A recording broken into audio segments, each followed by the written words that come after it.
अस्सलामुअलैकुम वरहमतुल्लाहि वबरकातुहू। नाज़रीन मोहतरम, मैं हाफिज़ वान रिज़वी आपकी खिदमत में एक नए वीडियो के साथ हाजिर हूँ।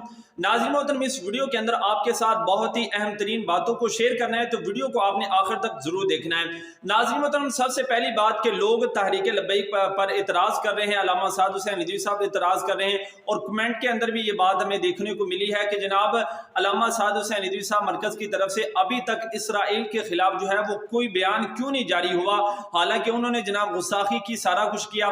तो जहां पर आपको अपना मुफाद नजर आता है, तहरीक लब्बैक वाले वहां पर निकल जाते हैं, लेकिन इसराइल के खिलाफ जो है वो क्यों नहीं बोल रहे। तो मैं कहना चाहता हूं कि इतराज करने में आप सबसे पहल कर लेते हैं, लेकिन पहले तस्दीक किया करें और उसके बाद जो है वो इतराज किया करें। अल्लामा साद हुसैन रिज़वी साहब ने एक नहीं बल्कि कई मकामात पर जो है वो इनके खिलाफ अपना रद्द अमल, सख्त रद्द अमल जो है वो पेश किया है। अपने बयान जो है उसके अंदर भी काफी मर्तबा कहा है। पहले आप ये एक बयान का टुकड़ा आपके सामने रखता हूं जिससे आप अंदाजा लगा सकते हैं। हम अमेरिका के खिलाफ हैं, खोलकर कहते हैं, डंके की चोट पर कहते हैं।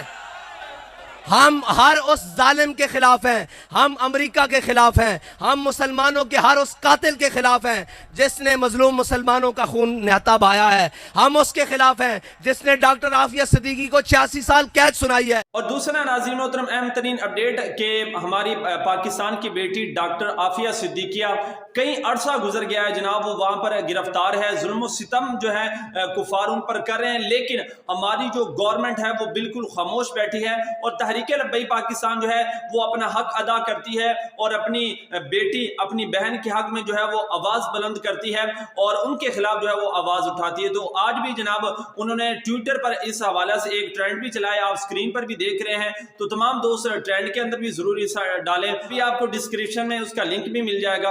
और नाज़रीन मोहतरम, यहाँ पर जो तीसरी अहम तरीन अपडेट है कि आज जनाब सिखों का एक गुलकार है सिद्धू मूसेवाला के नाम से, तो वो मरा है। तो जनाब पूरी सोशल मीडिया पर, जनाब ट्विटर पर और टिकटॉक पर, स्नैक पर, यूट्यूब पर जनाब इस चीज़ को लेकर जनाब बहुत ही हलचल मची हुई है। लेकिन अफसोस, सद अफसोस कि पाकिस्तान के बड़े बड़े एंकर, मारूफ जो एंकर है जनाब, उन्होंने जनाब इस पर भी वीडियो बनाई है। लेकिन मेरा आप सबसे एक सवाल है कि जब यासीन मलिक साहब जो कि एक पाकिस्तान का हीरो है, एक मुसलमानों का हीरो है जनाब, जब उसको सजा सुनाई गई थी, भारत वाले ने उसको सजा सुनाई थी, तो तुम उस वक्त कहां थे? उस वक्त जनाब तुम्हारी जुबानें खामोश थी।